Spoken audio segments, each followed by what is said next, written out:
선아야, 제발 부탁이야. 서류상으로만 이혼하자. 이 채무 문제만 해결되면 바로 다시 혼인신고하자. 믿었던 남편은 이혼한 지 3일 만에 새 결혼식을 올렸습니다.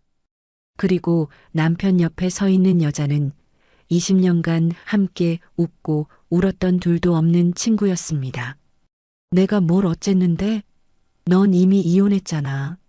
내가 사랑하는 사람이랑 결혼한 게 그렇게 큰 죄야? 그들은 꿈에도 몰랐습니다. 무너진 아내가 악착같이 일어나 다시 시작할 통쾌한 역전극을. 오늘의 사연 시작합니다. 호텔 웨딩홀 복도에서 김선아는 떨리는 손으로 핸드폰을 꺼내 들었습니다. 화면에 뜬 문자를 다시 한번 읽어보니 가슴이 쿵쾅거리며 주체할 수 없이 뛰기 시작했습니다. 태욱 씨가 재혼한다는데 사실이에요? 오늘 오후 2시 강남 그랜드 호텔에서 결혼식 한대요. 이웃집 아주머니가 보낸 문자였습니다.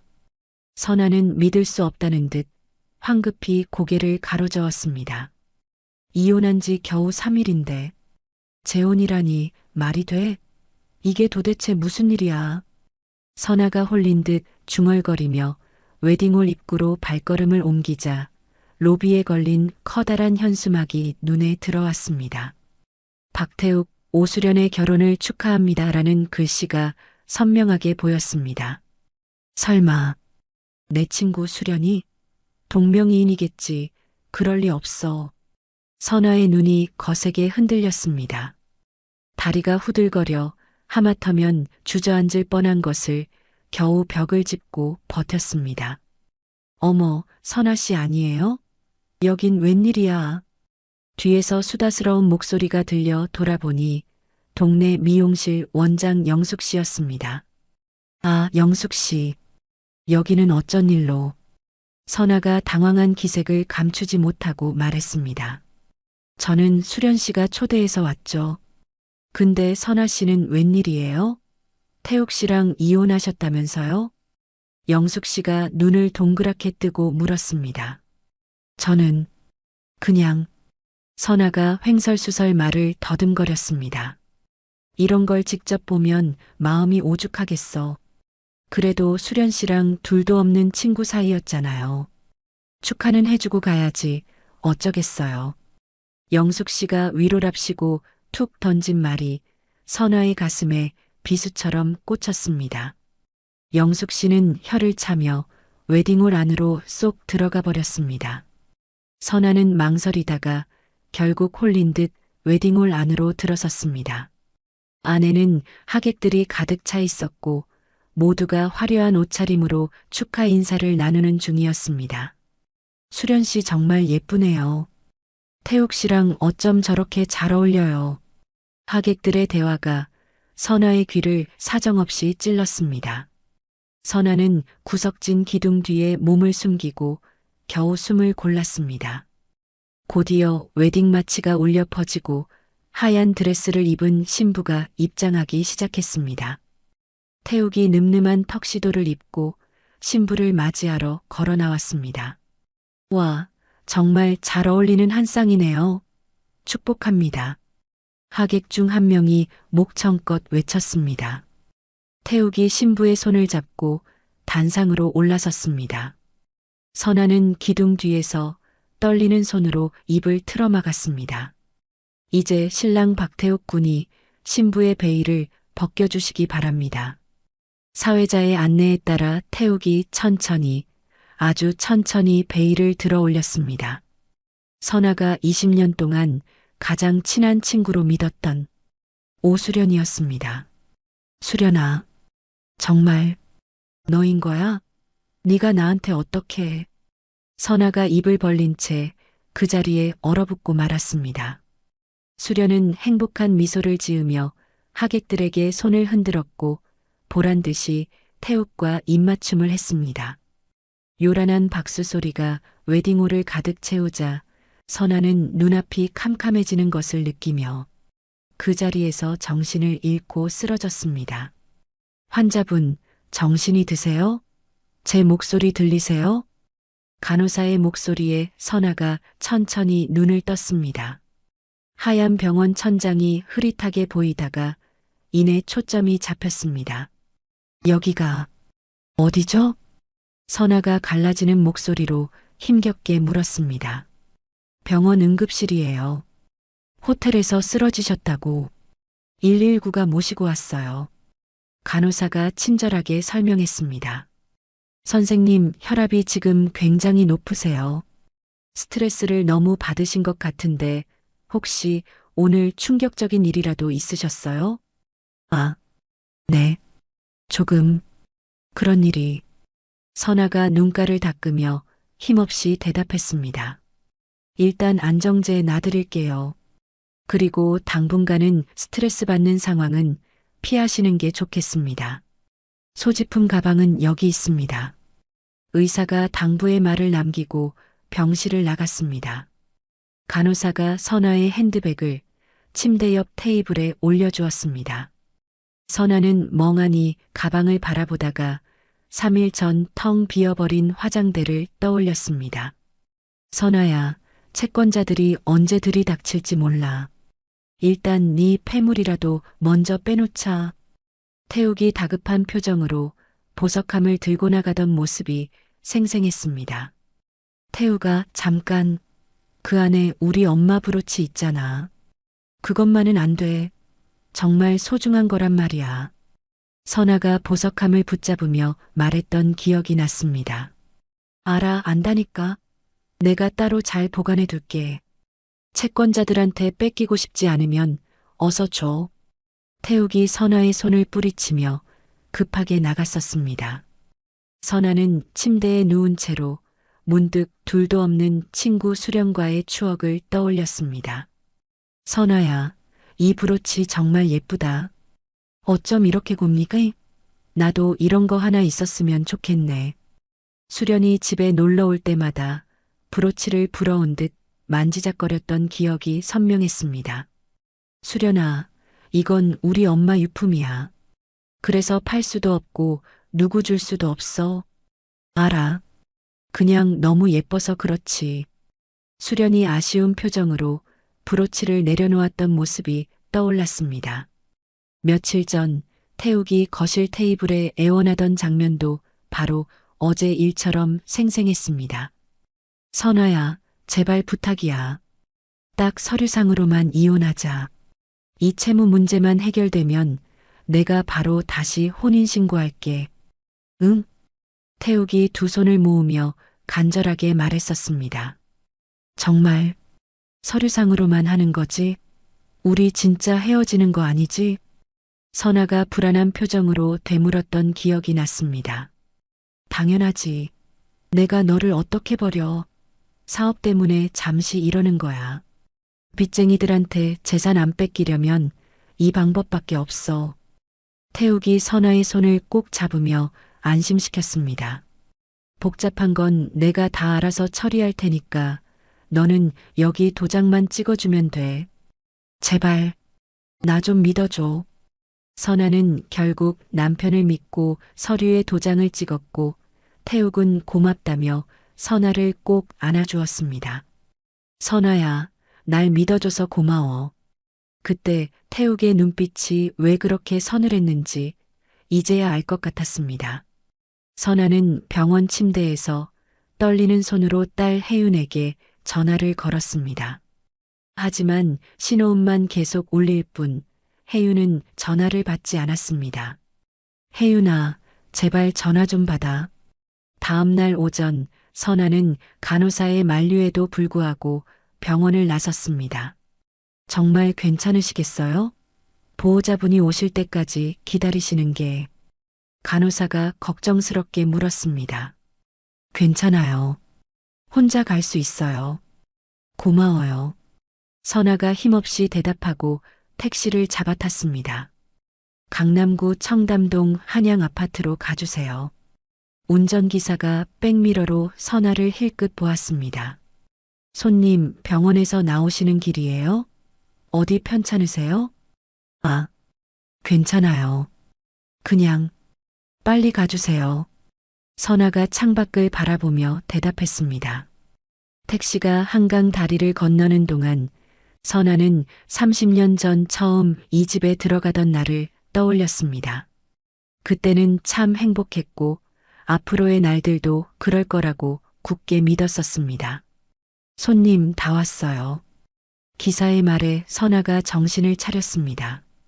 아파트 현관 앞에 도착한 선아는 떨리는 손으로 익숙한 비밀번호를 눌렀습니다.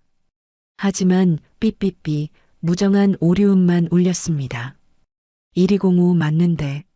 선아가 다시 눌러보았지만 여전히 문은 열리지 않았습니다. 결국 선아는 문을 두드리며 큰 소리로 외쳤습니다. 태우가 문 좀 열어봐. 비밀번호가 왜 이래? 한참을 기다리자 안에서 발소리가 들렸습니다. 문이 열리자 그 앞에는 태욱과 수련이 나란히 서 있었습니다. 그리고 수련의 붉은색 재킷 옷깃에는 선아의 브로치가 보란 듯이 반짝이고 있었습니다. 어머, 선아야. 병원에 입원했다더니 여긴 웬일이야? 수련이 너무나 태연하게 웃으며 말했습니다. 수련아, 어떻게 네가 나한테 이럴 수가 있어? 내가 뭘 어쨌는데? 넌 이미 이혼했잖아. 내가 사랑하는 사람이랑 결혼한 게 그렇게 큰 죄야? 수련이 당당하게 태욱의 팔짱을 끼며 말했습니다. 우리 20년 지기 친구였잖아. 내가 너한테 어떻게 했는데? 선아가 울분을 터뜨리며 목소리를 높였습니다. 친구? 푸훗. 그래, 친구였지. 근데 그건 과거형이고, 이젠 아니지. 수련이 차갑게 비웃었습니다. 선아야, 내가 솔직히 하나 말해줄까? 원래 태욱 씨를 먼저 만났어야 할 사람은 나였어. 30년 전 우리 셋이 처음 만났을 때 태욱 씨는 나를 보고 있었거든. 근데 네가 중간에 끼어들어서 가로챈 거잖아. 내가 가로챘다고? 그게 무슨 말도 안 되는 소리야. 넌 고작 고졸이잖아. 영어 한마디 못하고 남편 사업에 도움 하나 못 주는 무능한 아내. 근데 나는 대졸의 영어도 유창하고 태욱 씨 사업 파트너들하고도 말이 통하거든. 누가 이 자리에 더 어울리는지 이제 분명히 알겠어? 수련이 경멸하는 눈빛으로 선아를 위아래로 훑어보며 말했습니다. 태욱이 짜증이 난다는 듯 끼어들었습니다. 선아야, 그만해. 우리는 이미 법적으로 완벽하게 이혼했어. 이제 너랑 나 완전한 남남이야. 남의 집에 왜 함부로 찾아와? 여기가 어떻게 남의 집이야? 내가 30년을 살았던 집인데 시부모님 모시고 혜윤이 키우고 그건 다 과거일 뿐이야. 이제 이 집은 수련이 집이고 내 아내는 오수련이야. 당장 나가. 태욱이 매정하게 소리를 질렀습니다. 태욱아, 당신 어떻게 나한테 이래? 서류상으로만 이혼한다고 했잖아. 빚 때문에 잠시만 그런 거라고 당신이 그랬잖아.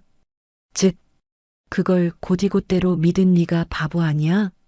우리 이혼은 법적으로 아무 문제 없어. 태욱이 차갑게 쏘아붙였습니다. 잠깐, 그 브로치. 그거 우리 엄마 유품이잖아. 당장 돌려줘. 선아가 수련의 옷깃에 달린 브로치를 발견하고 외쳤습니다. 이거? 아, 이거. 태욱 씨가 결혼 선물로 나한테 준 건데? 어때? 참 예쁘지? 나한테 정말 잘 어울린다고 생각 안 해? 수련이 보란 듯이 브로치를 쓰다듬으며 말했습니다. 돌려줘. 그건 내 거야. 우리 엄마가 돌아가시면서 나한테 물려주신 유일한 거라고. 어머, 어쩌나. 이제는 내 건데. 그리고 이 브로치 옛날부터 정말 갖고 싶었거든.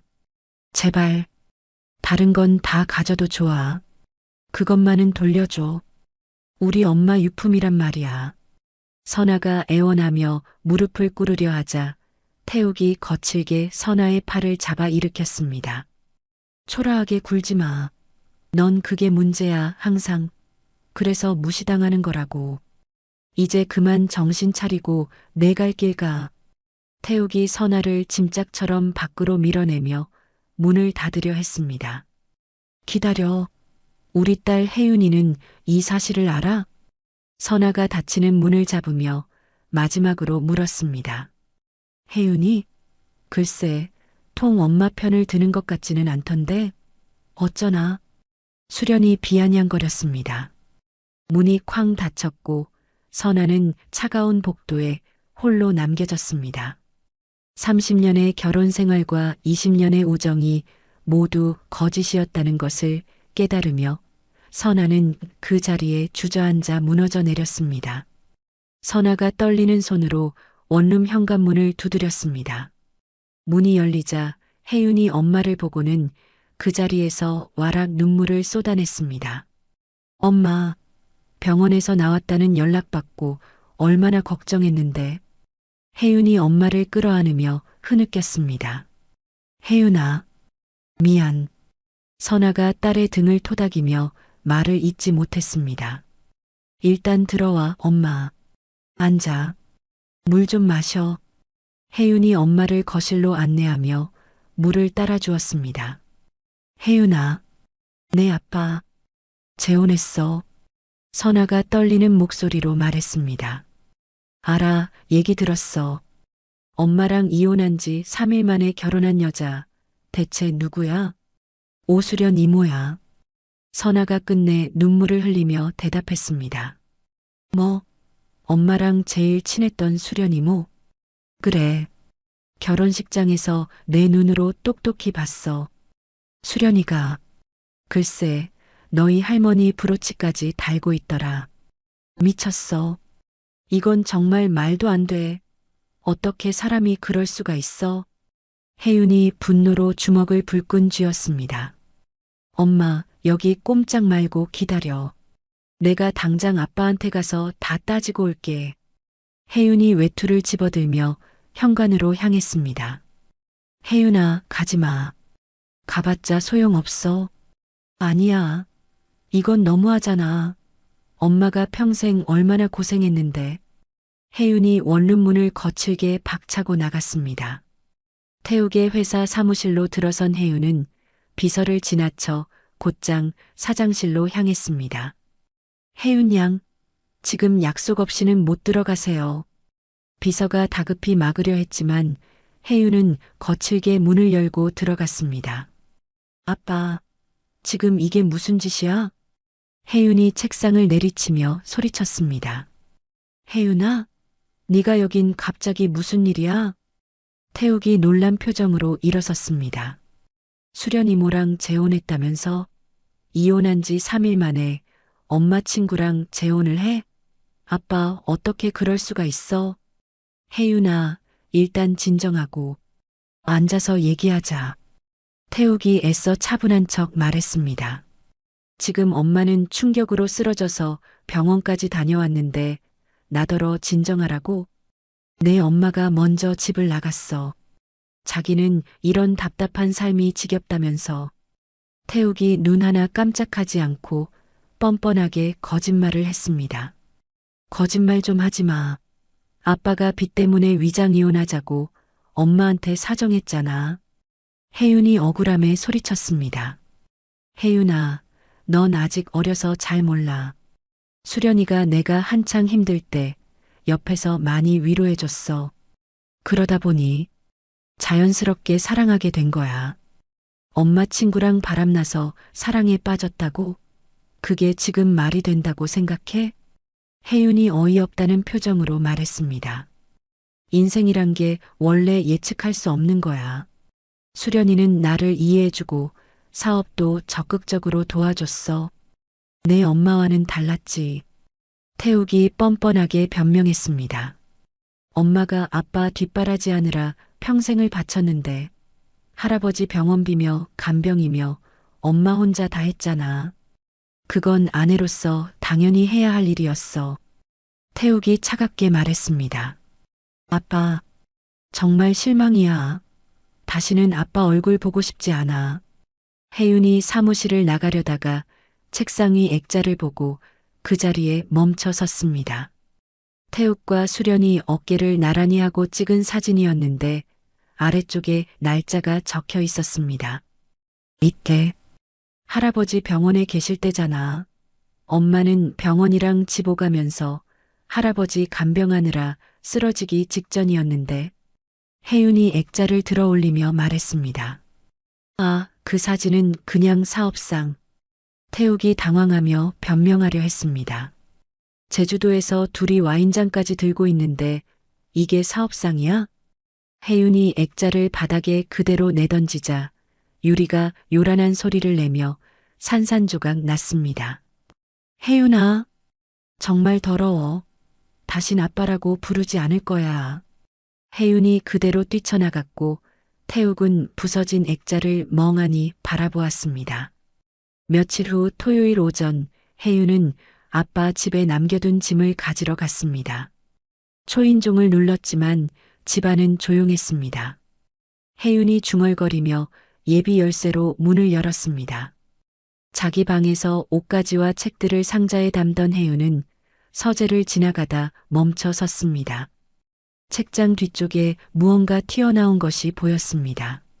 이게 뭐지? 혜윤이 책을 빼내자 파란색 서류철 하나가 툭 떨어졌습니다. 혜윤이 종이를 넘기자 수두룩한 여행 사진들이 나왔습니다. 이런, 용서 못해. 혜윤이 이를 갈며 서류를 뒤적이다가 한 장의 진료 기록을 발견했습니다. 강남여성병원, 오수련, 임신 10주? 혜윤이 놀라 자세히 읽어보았습니다. 날짜는 8개월 전이었고 중절 수술 기록이 첨부되어 있었습니다. 잠깐 보호자 이름이 최강호. 혜윤이 눈을 비비고 다시 읽어보자 아빠 회사의 최대 거래처 사장이었던 최강호였습니다. 수련 이모가 아빠뿐만 아니라 최강호 아저씨랑도. 혜윤은 손이 떨려 서류를 떨어뜨릴 뻔했습니다. 혜윤은 서둘러 서류들을 가방에 쑤셔넣고 집을 나왔습니다. 원룸으로 돌아오는 지하철 안에서 혜윤은 계속 고민했습니다. 이걸 지금 엄마한테 보여드려야 하나? 아니야. 엄마가 겨우 정신 차리고 계신데 이걸 보시면 정말 쓰러지실 거야. 혜윤은 집에 도착해서 서류를 서랍 가장 깊숙한 곳에 숨겼습니다. 그날 저녁 태욱의 집에서는 불안한 대화가 오갔습니다. 자기야, 혜윤이 왔다 갔다면서? 수련이 와인을 마시며 물었습니다. 응, 자기 짐 가지러 왔었나 봐. 태욱은 수련의 불안한 표정을 전혀 눈치채지 못했습니다. 한편 원룸 창가에 앉은 선아는 멍하니 밖을 바라보고 있었고 혜윤은 그런 엄마를 걱정스럽게 지켜보았습니다. 엄마 무슨 생각해? 그냥 수련이랑 있었던 일들 말이야. 이제 와서 생각해보니 다 거짓이었구나 싶어서. 선아가 힘없이 대답했습니다. 선아야, 태욱 씨가 또 내 의견 무시했다며? 어떻게 매번 그래? 정말 너무하네. 수련이 자기 일처럼 붕괴하던 모습이 떠올랐습니다. 그러니까 말이야. 수련아, 네가 내 옆에 있어서 정말 다행이야. 그때의 선아는 그런 수련을 순진하게 믿었습니다. 선아야, 솔직히 네가 너무 착해서 그래. 당할 줄만 알고. 때로는 좀 강하게 나가야 해. 수련이 조언하는 척하며 실은 선아의 약점을 교묘하게 파악했던 것입니다. 대체 수련이는 태욱 씨한테 뭐라고 했을까? 선아가 중얼거렸습니다. 이제 생각해보니까 수련이가 나 없을 때 너희 아빠한테 전화를 참 자주 했거든. 전부 일 때문이라고만 했는데. 선아가 씁쓸하게 웃었습니다. 태욱 씨, 선아 언니는 사업 감각이 하나도 없어요. 너무 순진하기만 해서 사모님 노릇이나 어울리지 사업엔 도움이 안 되죠? 수련이 태욱의 옆에서 분명 그렇게 말했을 것입니다. 엄마, 이제 그딴 사람들은 다 잊어버려. 우리끼리 잘 살면 돼. 혜윤이 엄마의 손을 꼭 잡았습니다. 그래, 맞다. 근데 혜윤아, 엄마가 당장 일자리를 구해야 하는데. 선아가 깊은 한숨을 쉬었습니다. 다음 날 선아는 동네 김밥집을 찾아갔습니다. 안녕하세요. 혹시 여기 직원 구하시나요? 선아가 조심스럽게 물었습니다. 주인 아주머니가 선아를 위아래로 훑어보며 이상한 표정을 지었습니다. 어쩌나? 죄송한데 지금 자리가 없어요. 주인이 단호하게 거절했습니다. 아니, 밖에 구인 광고가 아직 붙어 있던데요. 아, 그거. 방금 사람 구했어요. 정신이 없어서 아직 못 됐네요. 주인이 황급히 시선을 피했습니다. 선아가 나오자 주인은 어딘가로 바로 전화를 걸었습니다. 수련 씨? 방금 김선아 씨 왔다 갔어요. 네네. 말씀하신 대로 자리 없다고 했어요. 선아는 포기하지 않고 근처 분식집으로 갔습니다. 안녕하세요. 여기 일자리 구한다고 해서. 아줌마, 우리는 사람 안 뽑아요. 가보세요. 젊은 사장이 퉁명스럽게 말했습니다. 하지만 밖에 구인 스티커가. 아, 방금 뽑았다니까요. 선아는 고개를 떨구고 나올 수밖에 없었습니다. 마트, 카페, 편의점까지 닥치는 대로 돌아다녔지만 모두가 약속이나 한 듯 거절당했습니다. 이상하네. 분명 다들 사람 구한다고 했는데 왜 이러지? 선아가 의아해하며 집으로 돌아왔습니다. 그 사이 동네 마트 주인이 아내에게 속삭였습니다. 그 여자래. 남의 남편 뺏으려고 했던 여자라고 했어. 조심하래. 어머, 정말? 얼굴은 멀쩡하게 생겨서는 그런 사람이었어? 수련이 퍼뜨린 악의적인 소문은 이미 동네 전체에 빠르게 퍼져나간 뒤였습니다. 원룸으로 돌아온 선아가 통장을 확인해 보니 잔고는 겨우 50만 원이었습니다. 혜윤아, 어떡하지? 이번 달 월세 내기도 빠듯한데. 선아가 걱정스럽게 말했습니다. 엄마, 괜찮아. 내가 아르바이트 시간 더 늘리면 돼. 엄마는 아무 걱정하지 마. 혜윤이 애써 밝게 웃으며 엄마를 안심시켰습니다. 혜윤은 서랍 속 서류를 슬쩍 보았습니다. 때가 되면 이걸로 반드시 엄마를 도울 수 있을 거야. 혜윤이 마음속으로 굳게 다짐했습니다. 저녁 8시 원룸 현관에서 초인종이 울렸습니다. 선아가 문을 열자 태욱의 어머니인 정영자 여사가 얼음장같이 차가운 표정으로 서 있었습니다. 어머님, 여기는 어떻게? 선아가 놀라서 저도 모르게 뒤로 물러섰습니다. 들어가도 되겠지?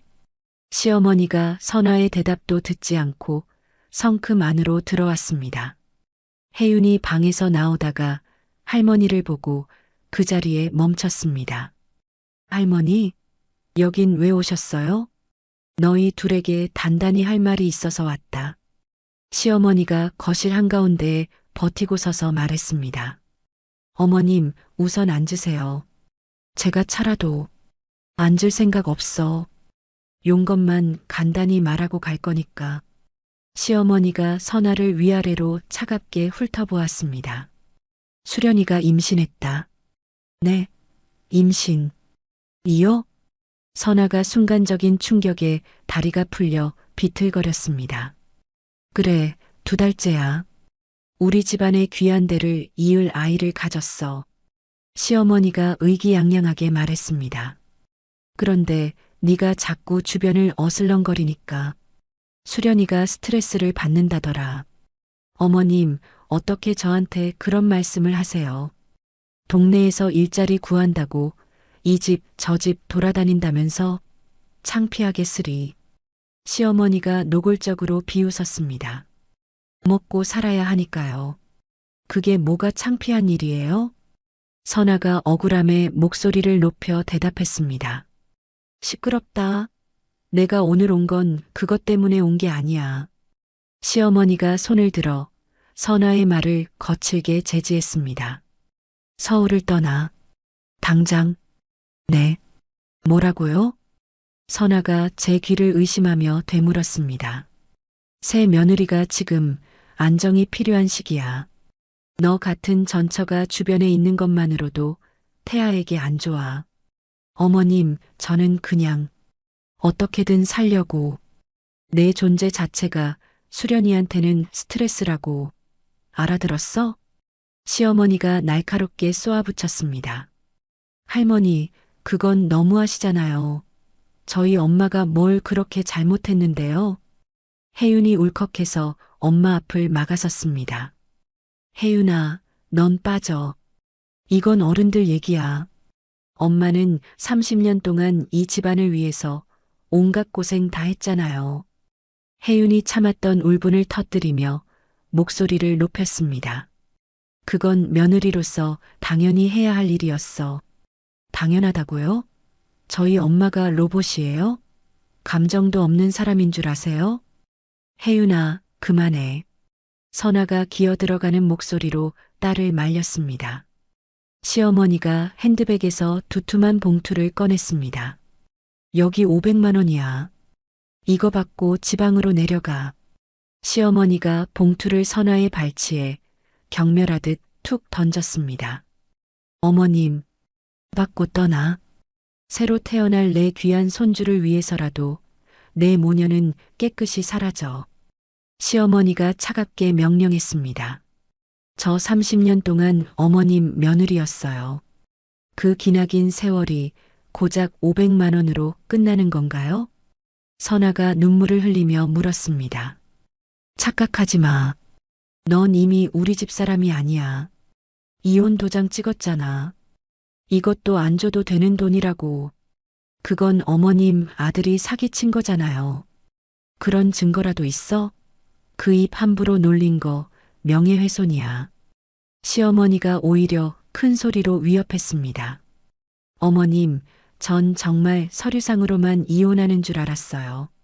태욱 씨가 저한테 분명히 그렇게 말했어요. 선아가 마지막으로 간청했습니다.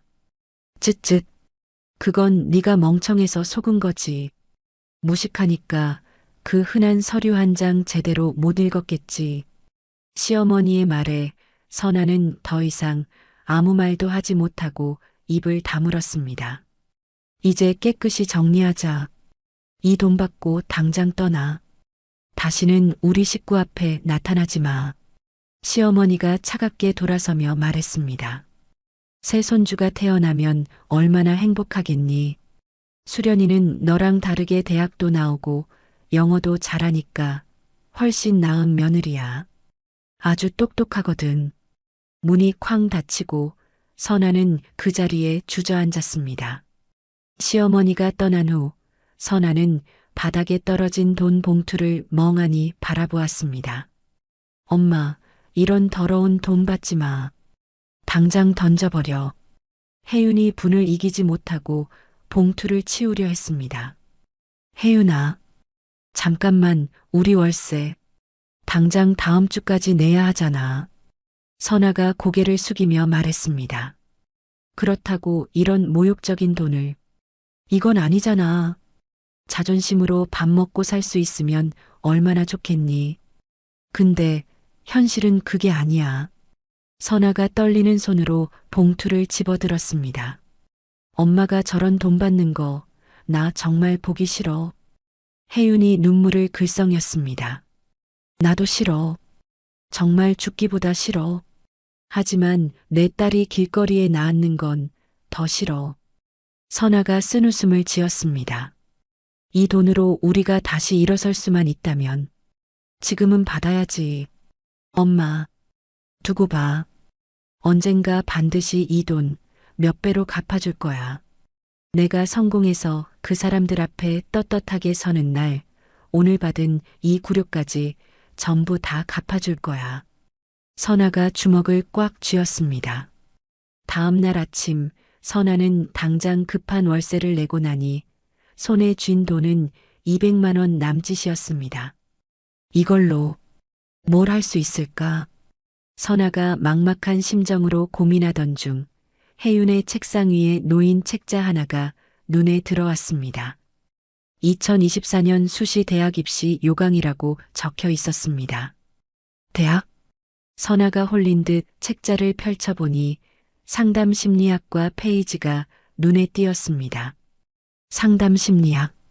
다른 사람의 마음을 치유하는 학문. 선아가 내용을 천천히 읽어 내려갔습니다. 평생 남의 말만 듣고 남들 비위 맞추고 살았는데 내가 다른 사람을 도울 수 있을까? 선아가 혼잣말을 했습니다. 문득 고졸이라서 아무것도 모른다고 자신을 무시하던 태욱의 말이 귓가에 맴돌았습니다. 형편 어려워서 공부 못한 게 그렇게 부끄러운 일이야? 나도 대학 가면 좀 달라질까? 선아가 책자를 꼭 쥐었습니다. 엄마, 뭘 그렇게 뚫어지게 봐? 저녁에 아르바이트를 마치고 돌아온 혜윤이 물었습니다. 선아가 조심스럽게 입시 요강을 보여주었습니다. 혜윤아, 엄마, 대학 가고 싶어? 선아가 큰 결심을 한 듯 말했습니다. 엄마가 지금 대학을? 혜윤이 놀란 표정으로 되물었습니다. 많이 늦었다고 생각해? 50대 후반에. 다 늙어서 무슨 대학이냐고 비웃을까? 아니야. 전혀. 하나도 안 늦었어. 엄마, 정말 가고 싶어? 응. 상담 심리학과에 가고 싶어? 나처럼. 억울하고 상처받은 사람들을 도와주고 싶어?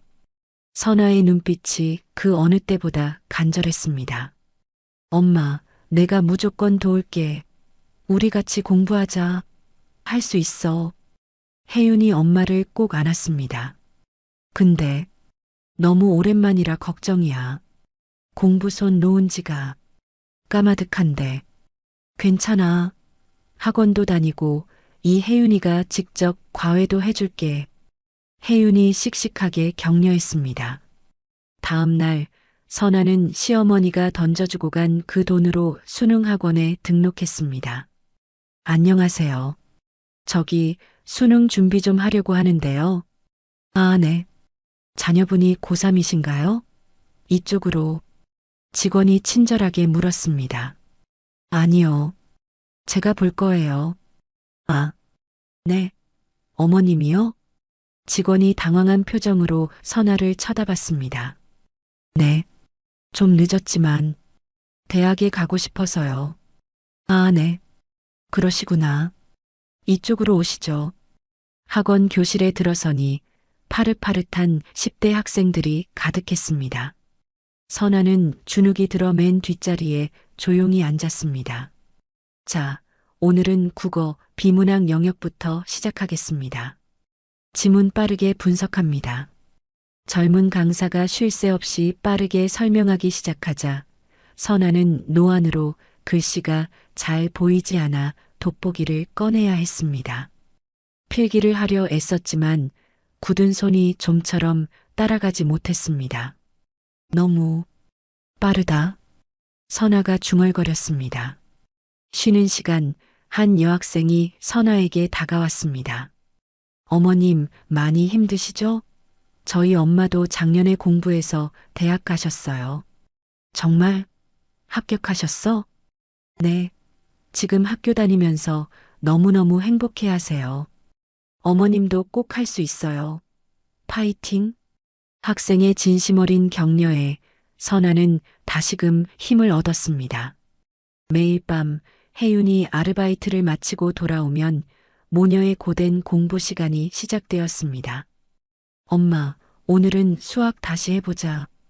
이 공식만 외우면 돼. 혜윤이 문제집을 펼쳤습니다. 혜윤아, 이 공식이 이해가 안 가. 자, 봐봐. 이건 이렇게 푸는 거야. 천천히 다시 해봐. 할 수 있어. 혜윤이 지칠만도 한데 차근차근 설명했습니다. 작은 원룸 거실은 어느새 책과 노트로 발 디딜 틈 없이 가득 찼습니다. 새벽 2시까지 원룸에 불이 켜져 있는 날이 많았습니다. 엄마, 너무 무리하는 거 아니야? 좀 자. 괜찮아. 이상하게 잠이 안 와. 태욱이랑 수련이 얼굴만 생각하면 정신이 번쩍 들어. 선아가 이를 악물고 말했습니다. 고졸이라고. 날 그렇게 무시하던 거 내가 꼭 대학 합격증으로 보여줄 거야. 어느 날 학원에서 선아는 처음으로 모의고사를 치렀습니다. 결과는 처참했습니다. 어머님, 솔직히 지금 이 점수로는 서울에서 가까운 대학 가기는 많이 힘들어요. 상담 선생님이 조심스럽게 말했습니다. 앞으로 얼마나 더 공부해야 할까요? 글쎄요. 지금부터 정말 잠 안 자고 하셔도 최소한 6개월은 더 하셔야. 하지만 선아는 좌절하지 않았습니다. 6개월이면 되는 거네요. 네, 해볼게요. 집으로 돌아온 선아는 더욱 독하게 공부에 매달렸습니다. 엄마, 오늘은 영어 단어 100개 외우자.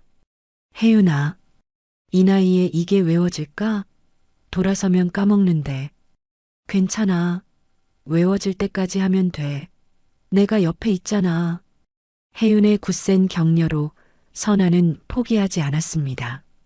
드디어 결전의 수능날이 되었습니다. 선아는 새벽부터 일어나 정갈하게 옷을 챙겨 입었습니다. 엄마, 절대 긴장하지 마. 우리 연습한 대로만 해. 알았지?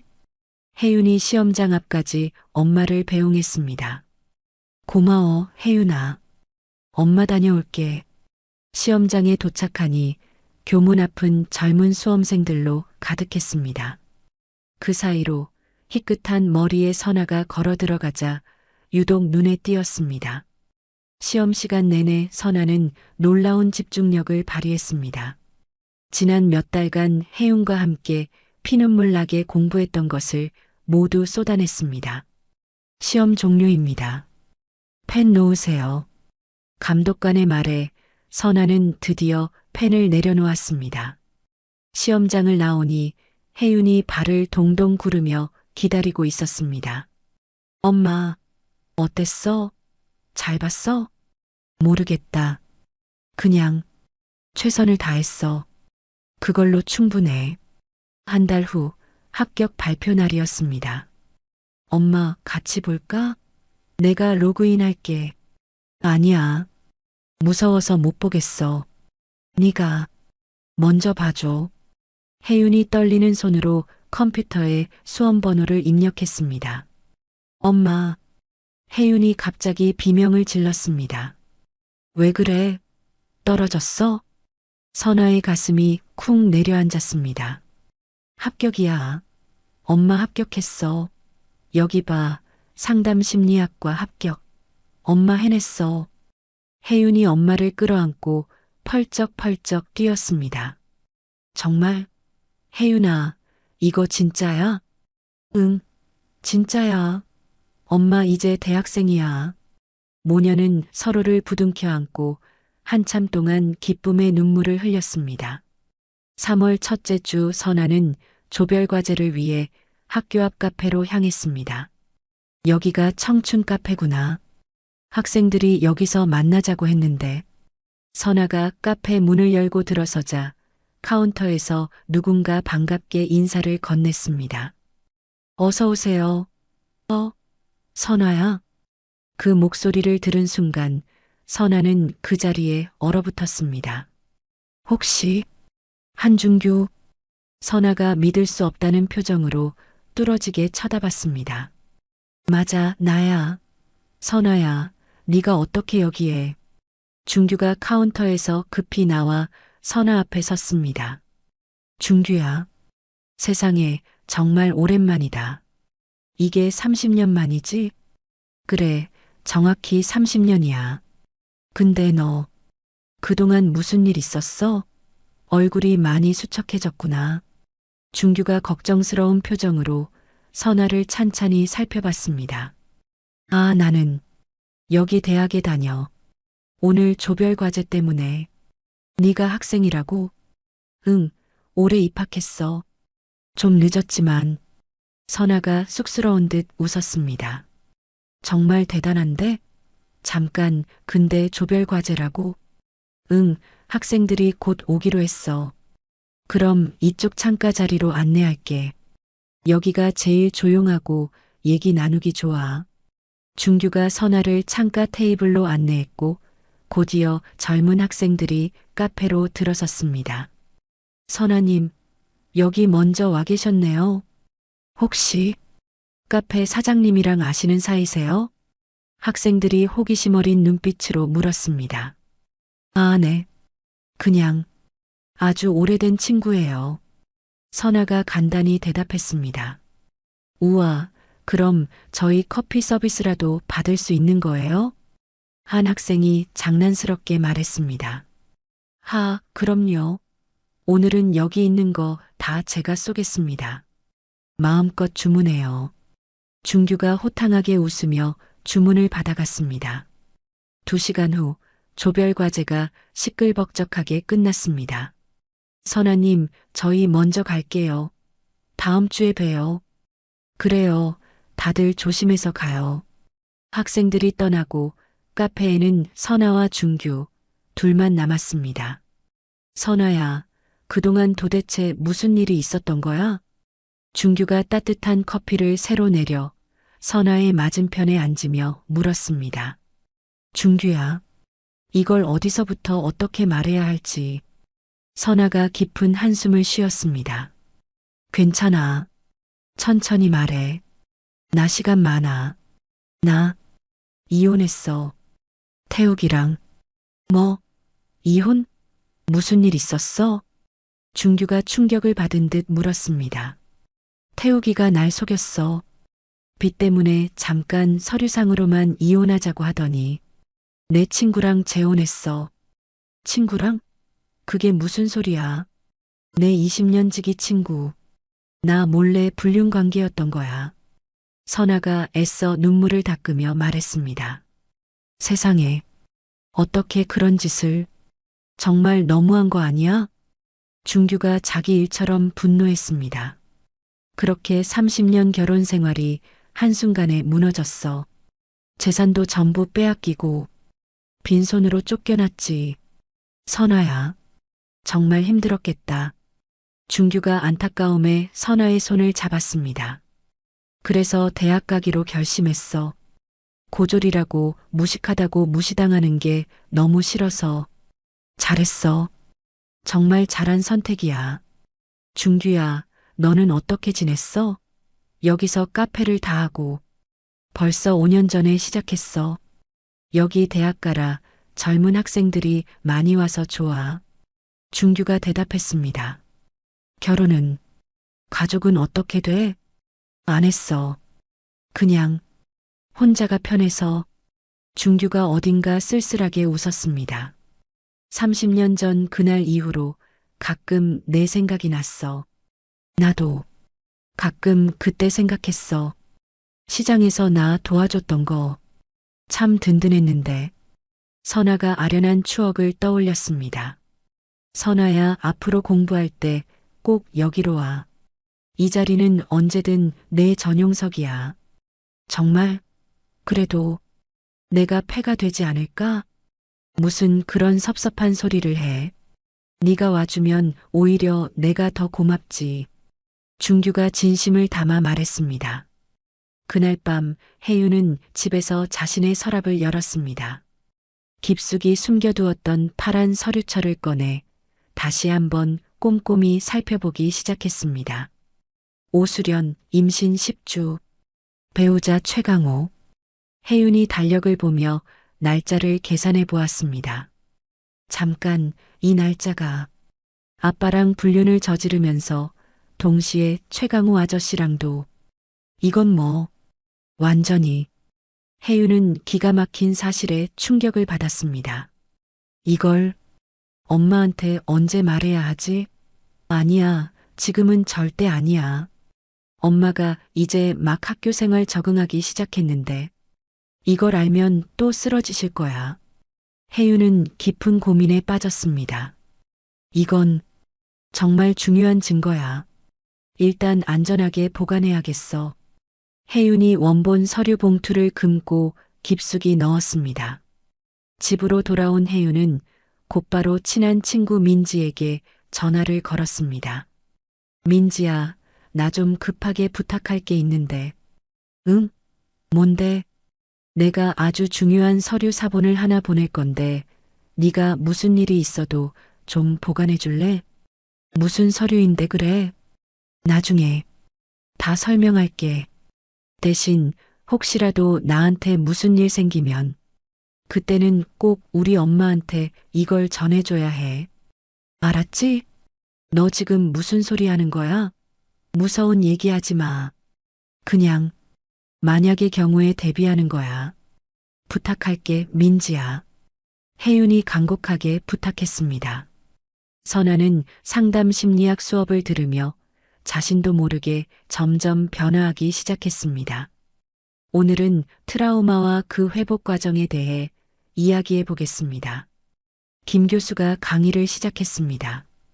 여기 계신 분들 중 가까운 이에게 배신당한 경험이 있는 분 계십니까? 몇몇 학생이 손을 들었고 선아도 조용히 손을 들었습니다. 그렇다면 그 상처를 한 발 물러서서 객관적으로 바라본 적이 있으신가요? 교수의 질문에 선아는 깊은 생각에 잠겼습니다. 수업이 끝난 후 김 교수가 선아를 불렀습니다. 김선아 학생, 이번에 제출한 과제 잘 봤어요. 아, 감사합니다, 교수님. 본인의 실제 경험이 녹아 있어서 그런지 통찰력이 아주 인상적이었습니다. 자신의 상처를 이렇게 빨리 객관화하는 게 결코 쉽지 않은데 말이에요. 아직 한참 부족합니다. 선아가 겸손하게 대답했습니다. 아닙니다. 계속 이렇게만 하시면 분명 좋은 상담사가 되실 거예요.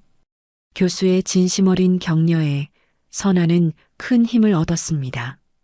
매일 오후 선아는 어김없이 준규의 카페에서 공부했습니다. 선아야, 오늘도 정말 열심히네. 대단하다. 준규가 따뜻한 커피와 갓 구운 샌드위치를 가져다 주었습니다. 준규야, 매번 이렇게 챙겨주면 나 너무 미안해. 뭘 친구 사이에. 그리고 사실 보기 좋아. 뭐가? 그냥 네가 이렇게 집중해서 공부하는 모습 아주 멋있어. 준규가 따뜻한 눈길로 웃었습니다. 이 나이 들어서 애들 틈에 껴서 공부하는 게 우습지? 전혀. 우스운 게 아니라 오히려 존경스러워. 준규의 진심 어린 말 한마디 한마디가 선아에게는 큰 위로가 되었습니다. 어느 날 같이 수업을 듣는 젊은 학생들이 선아에게 다가왔습니다. 선아님, 저희 이따가 점심 같이 드실래요? 어머, 나랑요? 네. 선아님이랑 얘기하는 거 너무 재미있어요. 저희한테는 진짜 인생 선배님이시잖아요. 학생들의 꾸밈 없고 순수한 호의에 선아는 가슴이 뭉클해지는 것을 느꼈습니다. 그래, 좋아. 같이 먹자. 내가 살게. 선아는 학생들과 스스럼 없이 어울리며 잊고 지냈던 젊은 에너지를 되찾았습니다. 어느새 숨 가쁘게 학기 말 시험 기간이 되었습니다. 엄마, 시험 준비는 잘 되고 있어? 컨디션 괜찮아? 혜윤이 걱정스럽게 물었습니다. 그럼 준규가 가게 마감하고 나서도 조용한 공간을 따로 마련해줘서 밤늦게까지 집중해서 하고 있어. 아, 준규 아저씨가 참 좋은 분이네. 응, 정말 고마운 사람이야. 선아가 따뜻하게 미소 지었습니다. 모든 시험을 치른 후 드디어 성적 발표가 있었습니다. 엄마, 성적표 나왔어? 어떻게 됐어? 응, 여기. 방금 확인했어. 선아가 떨리는 손으로 성적표를 보여주었습니다. 우와, 엄마 A 플러스가 3개나 돼. 대박. 엄마 정말 대단해. 혜윤이 자기 일처럼 기뻐하며 엄마를 껴안았습니다. 열심히 하니까 되더라. 교수님들이 수업 태도 좋다고 칭찬해 주셔서 자신감이 좀 생겼어. 이제 다음 학기 수강 신청해야겠네? 응, 더 열심히 해볼 거야. 아주 독하게. 선아의 눈빛이 그 어느 때보다 희망으로 빛났습니다. 선아는 곧장 준규의 카페로 달려가 성적표를 보여주었습니다. 준규야, 나 이번 학기 무사히 잘 마쳤어. 어디 보자. 와, 선아야, 너 정말 대단하다. 진심으로 축하해. 준규가 선아의 손을 잡고 진심으로 기뻐했습니다. 다 내 덕분이야. 네가 이렇게 공부할 곳도 마련해주고 매일 응원해줘서. 무슨 소리. 내가 뭘 했다고. 이건 순전히 네가 노력해서 얻은 결과지. 아니야. 네가 옆에 있어서 정말 큰 힘이 됐어. 선아가 진심으로 감사한 마음을 전했습니다. 두 사람은 30년의 세월을 뛰어넘어 따뜻한 미소를 나누었습니다. 2년 후 대학 강당에서 장학금 수여식이 열렸습니다. 다음은 상담심리학과 김선아 학생입니다. 사회자의 호명에 선아가 당당한 걸음으로 단상에 올랐습니다. 예전에 주눅 들고 그늘졌던 모습은 온데간데 없이 자신감이 넘치는 얼굴이었습니다. 안녕하세요. 상담심리학과 김선아입니다. 늦깎이 학생인 제가 제 나이에 대학에, 그것도 이런 영광스러운 자리에 서게 될 줄은 꿈에도 몰랐습니다. 선아가 객석을 바라보며 차분하게 말을 시작했습니다. 2년 전 저는 제가 가진 모든 것을 잃고 가장 밑바닥에서 다시 시작했습니다. 하지만 포기하지 않았습니다. 나이는 숫자에 불과하다는 것을 저 스스로 증명하고 싶었습니다. 객석에 나란히 앉은 준규와 혜윤이 세상에서 가장 뿌듯한 표정으로 박수를 보냈습니다. 제가 이 자리에 서기까지 묵묵히 저를 믿고 도와주신 모든 분께 감사드립니다. 특히 제 전부인 딸 혜윤이와 언제나 제 편이 되어준 소중한 친구에게 정말 고맙다는 말을 전하고 싶습니다. 선아가 준규가 앉은 객석을 바라보며 따뜻하게 미소 지었습니다. 앞으로도 저처럼 상처받은 사람들의 마음을 진심으로 어루만지고 치유하는 상담사가 되기 위해 끊임없이 노력하겠습니다. 감사합니다. 우레와 같은 박수가 강당 안을 가득 채웠습니다. 수여식이 끝난 후 선아가 벅찬 마음으로 캠퍼스를 걷고 있었습니다. 엄마, 오늘 정말 멋있었어. 최고였어. 혜윤이 달려와 엄마를 와락 껴안았습니다. 선아야, 축하해. 내가 다 자랑스럽네. 준규가 환한 얼굴로 미리 준비한 꽃다발을 건넸습니다. 고마워, 둘 다. 혜윤이랑 준규 씨, 당신들이 없었으면 나 여기까지 절대 못 왔을 거야.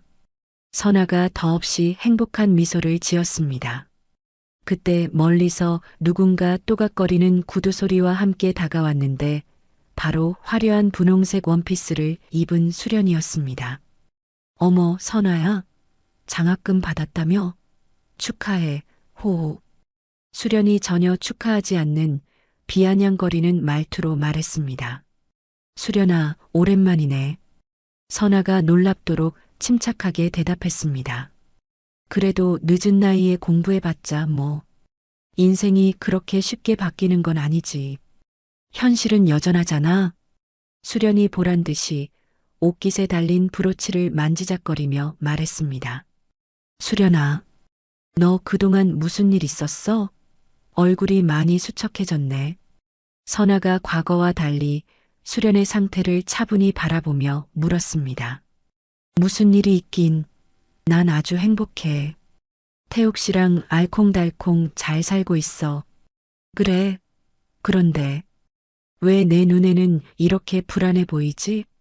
선아가 마치 속을 꿰뚫어 보듯 의미심장하게 말했습니다. 불안하다니? 내가 뭐가 불안해? 수련의 목소리가 순간 날카로워졌습니다. 조금 알 것 같아. 네가 왜 그렇게 초조해하고 불안해하는지. 거짓 위에 위태롭게 세운 행복은 그리 오래가지 못하거든. 선아가 담담하게 하지만 힘주어 말했습니다. 뭐, 그게 지금 무슨 의미로 하는 소리야? 수련의 얼굴이 순간 싸늘하게 굳어졌습니다. 그냥 하는 말이야. 건강이나 조심해, 수련아.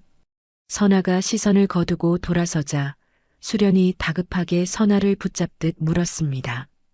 잠깐, 혜윤이는 요즘 뭐하고 지내? 왜? 남의 딸 소식은 뭐하러 물어? 아니, 그냥 궁금해서 그렇지. 수련이 황급히 시선을 피했습니다. 혜윤이는 아주 잘 지내. 적어도 너보다는 훨씬 더 행복하게. 선아가 차가운 말을 남기고 준규와 혜윤의 곁으로 떠났습니다. 수련은 그 자리에 멍하니 서서 선아의 당당한 뒷모습을 바라보았습니다. 뭔가 아는 것 같은데. 아니야, 그럴 리 없어. 수련이 손톱을 깨물며 불안하게 중얼거렸습니다. 그날 저녁 태욱의 집에서는 심각한 대화가 오가고 있었습니다. 수련아, 이상하지 않아? 최강호 사장이 벌써 일주일째 연락이 안 돼. 태욱이 서재에서 서류를 뒤적이며 말했습니다. 그래, 바빠서 그런 거 아닐까? 며칠 전에 출장 간다고 하지 않았어? 수련이 애써 무관심한 척 와인 잔을 만지작거리며 대답했습니다. 아니야, 비서한테 물어봐도 모른다고만 하고. 당장 우리 회사 매출의 40%가 그쪽에서 나오는데 미치겠네. 태욱이 초조하게 서류철을 뒤적였습니다. 그런데 더 이상한 게 최 사장이랑 맺은 계약서 원본이 있던 파일이 없어졌어. 뭐, 없어졌다고? 수련의 목소리가 눈에 띄게 떨렸습니다. 그래, 분명히 내가 여기 책장 뒤에 뒀는데. 아, 맞다. 그러고 보니 저번에 혜윤이 왔다 갔었지? 태욱이 무언가 떠올랐다는 듯 말했습니다. 2달 전쯤 됐나? 자기 짐 가지러 왔다고 했는데 그때 서재에도 잠깐 들어갔던 것 같아. 걔가 서재에 들어갔었다고? 수련의 얼굴이 순식간에 하얗게 질렸습니다. 왜 그래? 무슨 문제라도 있어? 태욱이 의아하다는 표정으로 물었습니다. 아, 아니. 아무것도 아니야. 속이 좀 안 좋아서. 화장실 좀. 수련이 급하게 화장실로 뛰어들어갔습니다. 화장실에서 수련은 떨리는 손으로 차가운 세면대를 붙잡았습니다. 그 산부인과 서류가 분명히 그 파일 안에 있었는데 설마 혜윤이가 그걸 가져갔으면. 수련이 공포에 질려 중얼거렸습니다. 태욱 몰래 서재로 돌아온 수련은 책장을 미친 듯이 샅샅이 뒤지기 시작했습니다. 어디에도 없어. 혜윤이 걔가 가져간 게 확실해. 수련이 그 자리에 절망적으로 주저앉았습니다. 한편 태욱은 거실에서 우편으로 배달된 대학 소식지를 무심코 뒤적이고 있었습니다. 김선아? 장학금 수여식 단상에 서 있는 선아의 사진이 눈에 들어왔습니다. 상담심리학과 김선아 학생, 2년 연속 성적 우수 장학생 선정. 태욱이 믿기지 않는다는 듯 기사를 읽어 내려갔습니다. 내가 그렇게 무시했던 선아가 대학에서 그것도 장학생으로 인정받고 있다니. 태욱의 표정이 복잡하게 일그러졌습니다. 고졸이라고. 아무것도 모른다고 평생 무시했는데. 태욱이 사진 속 선아의 얼굴을 바라보며 깊은 한숨을 쉬었습니다. 그때 마침 수련이 서재에서 나왔는데 얼굴은 창백하게 질려 있었고 손은 계속해서 미세하게 떨리고 있었습니다. 수련아, 괜찮아? 어디 아파? 얼굴이 왜 그렇게 하얘? 아무것도 아니야. 그냥 좀 피곤해서 그래. 수련이 태욱의 눈을 피하며 침실로 들어가 버렸습니다. 침대에 쓰러지듯 누운 수련은 천장을 바라보며 극도의 불안감에 떨었습니다. 혜윤이가 그 서류를 가지고 있으면 그건 언제 터질지 모르는 폭탄이야. 수련이 이불을 목 끝까지 끌어안으며 중얼거렸습니다. 최강호도 갑자기 연락이 안 되고 이게 과연 우연일까? 아니면 수련은 그날 밤 뜬 눈으로 밤을 지새웠습니다. 거실에 혼자 남은 태욱은 한참 동안 선아의 사진이 실린 소식지를 덮지 못했습니다. 선아가 저렇게 변했구나. 내가 전혀 몰랐던 모습이. 태욱이 복잡한 심경으로 소식지를 덮었습니다. 근데 수련이는 대체 왜 저렇게 불안해하는 거지? 요즘 나한테 뭔가 숨기는 게 있는 것 같은데. 태욱이 의구심을 품었지만 그저 스트레스가 심해서일 거라고 애써 넘겼습니다. 그날 밤 수련은 끔찍한 악몽에 시달렸습니다. 혜윤이 서류를 들고 나타나 모든 사람 앞에서 자신의 비밀을 폭로하는 꿈이었습니다. 안 돼, 안 돼. 수련이 비명을 지르며 잠에서 깨어났습니다. 수련아, 왜 그래? 무슨 일이야? 태욱이 놀라서 황급히 침실불을 켰습니다. 아무것도 아니야. 그냥 악몽 꿨어. 수련이 식은땀에 젖은 얼굴을 다급히 닦으며 말했습니다. 요즘 당신 너무 예민한 것 같아. 내일 병원이라도 가볼래? 아니야. 괜찮아. 그냥 좀 누워있으면. 수련은 다시 눈을 감았지만 심장은 쿵쾅거렸고 두려움은 조금도 사라지지 않았습니다. 마치 언제 터질지 모르는 시한폭탄을 바로 머리맡에 두고 자는 기분이었습니다. 늦은 밤 11시 혜윤이 야근을 마치고 피곤한 걸음으로 원룸으로 향하고 있었습니다. 어둡고 인적이 드문 골목길에 접어들자 괜스레 불안한 기운이 느껴졌습니다. 이상한데 자꾸 누가 따라오는 것 같은. 혜윤이 불길한 예감에 뒤를 돌아보는 바로 그 순간 검은 옷을 입은 남자가 짐승처럼 달려들었습니다. 가방 이리 내놔. 괴한이 혜윤의 핸드백을 거칠게 잡아당겼습니다. 누구세요? 이거 나요. 왜 이러세요? 혜윤이 가방을 놓지 않으려 필사적으로 저항했습니다. 서류 어디 있어? 내놓으라고. 괴한이 이상한 말을 중얼거렸습니다. 무슨 서류요? 사람 살려. 도와주세요. 혜윤이 목청껏 소리를 지르자 괴한이 당황한 듯 거칠게 소리쳤습니다. 시끄러워. 괴한이 혜윤을 있는 힘껏 밀어붙였고 혜윤은 그대로 뒤에 있던 계단에서 굴러떨어졌습니다. 머리가 차가운 계단 모서리에 부딪히며 둔탁한 소리가 골목에 울렸습니다. 으악! 혜윤은 짧은 비명을 끝으로 그 자리에 쓰러져 의식을 잃었습니다. 괴한은 혜윤이 떨어뜨린 가방을 집어들고 내용물을 바닥에 모조리 쏟아부었습니다. 서류 뭉치를 다급하게 하나하나 확인하며 무언가를 찾는 듯 했지만 원하는 것은 없었던 모양입니다. 젠장 없잖아. 괴한이 신경질적으로 서류들을 찢어버리고는 어둠 속으로 도망쳤습니다. 잠시 후 지나가던 행인이 쓰러진 혜윤을 발견하고 119에 다급하게 신고했습니다. 저기요. 웬 여자가 쓰러져 있어요. 머리에서 피가 나요. 빨리 좀 와주세요. 곧이어 구급차가 도착했고 혜윤은 가까운 병원 응급실로 긴급 이송되었습니다. 한밤중에 전화를 받고 선아는 그야말로 혼비백산하여 병원으로 달려왔습니다. 우리 혜윤이 어디 있어요? 선아가 다급하게 간호사를 붙잡고 물었습니다. 환자분, 지금 응급수술 들어가셨어요. 머리를 심하게 다치셔서 지금 우리 딸이 수술 중이라고요?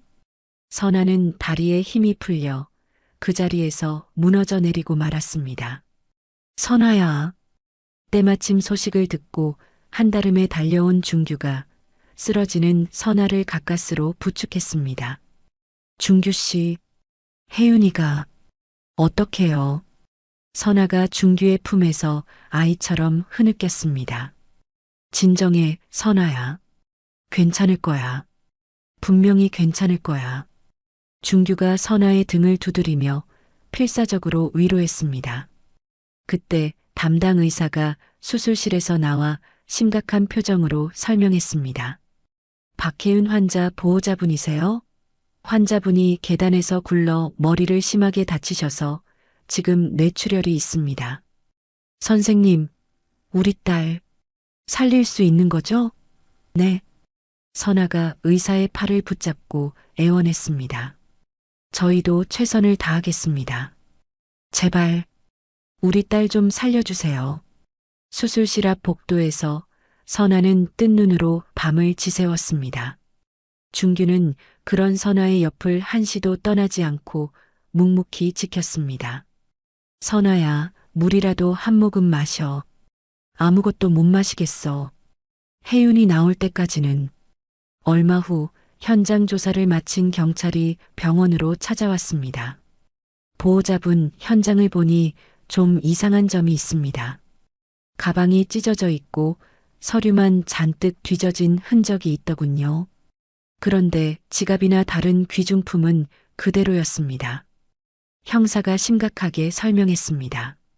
서류를 찾았다고요? 선아가 의아해했습니다. 네, 정황상 단순 강도가 아닌 것 같습니다. 피해자가 가진 특정 물건을 노린 계획적인 범행으로 보입니다. 누가 우리 혜윤이를? 준규가 형사에게 침착하게 물었습니다. CCTV는 확인하셨습니까? 지금 골목길 주변 CCTV를 전부 분석 중입니다. 목격자도 찾고 있고요. 제가 도울 수 있는 게 있다면 뭐든 말씀해 주십시오. 준규가 적극적으로 나섰습니다. 다음 날 아침 일찍 준규는 선아 몰래 사건 현장 주변을 돌며 직접 목격자를 찾기 시작했습니다. 사장님, 혹시 어젯밤에 여기서 사건이 있었다는데 보신 것 없으십니까? 아, 그러고 보니 검은 옷 입은 남자가 저쪽으로 미친 듯이 뛰어가는 건 봤어요. 한 가게 주인이 대답했습니다. 어느 방향으로 갔는지 보셨습니까? 저쪽 큰 길로 쏜살같이 나가던데. 준규가 정보를 꼼꼼히 모아 경찰에 전달했습니다. 지옥 같은 이틀이 흐르고 중환자실에서 혜윤이 기적적으로 의식을 되찾았습니다. 혜윤아, 엄마 보여? 정신이 드니? 선아가 딸의 손을 잡으며 눈물을 쏟았습니다. 엄마, 머리가 너무 아파요. 이제 깨어났으니까 다 괜찮아, 우리 딸. 곧이어 경찰이 혜윤의 진술을 듣기 위해 병실로 찾아왔습니다. 환자분 많이 힘드시겠지만 혹시 범인의 특징 중에 기억나는 게 있을까요? 검은 옷이었어요. 그리고 이상하게 향수 냄새가 났어요. 혜윤이 힘겹게 말했습니다. 향수요? 네. 아주 진한 수련 이모가 항상 뿌리던 바로 그 향수 냄새였어요. 선아가 그 말을 듣고 충격에 휩싸여 혜윤을 바라보았습니다. 경찰이 병실을 나간 후 혜윤이 힘겹게 엄마를 불렀습니다. 이제는 엄마한테 말해야 할 때가 온 것 같아요. 무슨 말이야, 혜윤아? 천천히 말해. 사실 2년 전에 아빠 집 서재에서 이상한 서류를 발견했어요. 혜윤이 천천히 묻어두었던 그날의 기억을 설명하기 시작했습니다. 무슨 서류길래? 수련 이모의 산부인과 진료 기록이었어요. 임신 10주차 초음파 사진이랑 중절 수술 기록이 함께 있었는데 선아가 충격으로 숨을 삼켰습니다. 그 서류에 적힌 보호자 이름이 최강호라고 되어 있었어요. 뭐, 최강호 사장이라고? 네. 제 추측이 맞다면 수련 이모가 아빠랑 불륜을 저지르면서 동시에 그 최강호 아저씨와도 부적절한 관계였던 거예요. 혜윤이 침대에서 몸을 일으키려 애썼습니다. 혜윤아, 무리하지 마. 그냥 누워 있어. 엄마, 그 서류 원본은 제가 금고에 넣어뒀어요. 열쇠는 우리 집 서랍 2번째 칸 낡은 책 밑에 숨겨뒀어요. 그런 엄청난 걸 왜 지금까지 나한테 말 안 했어? 선아가 떨리는 목소리로 물었습니다. 엄마가 모처럼 학교 다니시면서 행복해 보이는데 차마 이걸로 엄마를 힘들게 하고 싶지 않았어요. 혜윤의 눈에서 눈물이 흘렀습니다. 수련 이모가 그 서류의 존재를 알고 그걸 없애려고 절 공격한 게 틀림없어요. 그 악마 같은 년이. 선아가 분노로 이를 갈았습니다. 엄마, 그리고 최강호 아저씨는 최근에 아빠와 사업 정리하고 해외로 떠났대요. 그건 또 어떻게 알았어? 얼마 전에 들었어요. 갑자기 모든 거래를 끊고 야반도주하듯 떠났다고. 선아가 배신감과 분노에 떨었습니다. 감히 내 딸을 해치려 했다니. 절대 용서 못해. 그때 준규가 흥분한 얼굴로 병실 문을 열고 들어왔습니다. 선아야.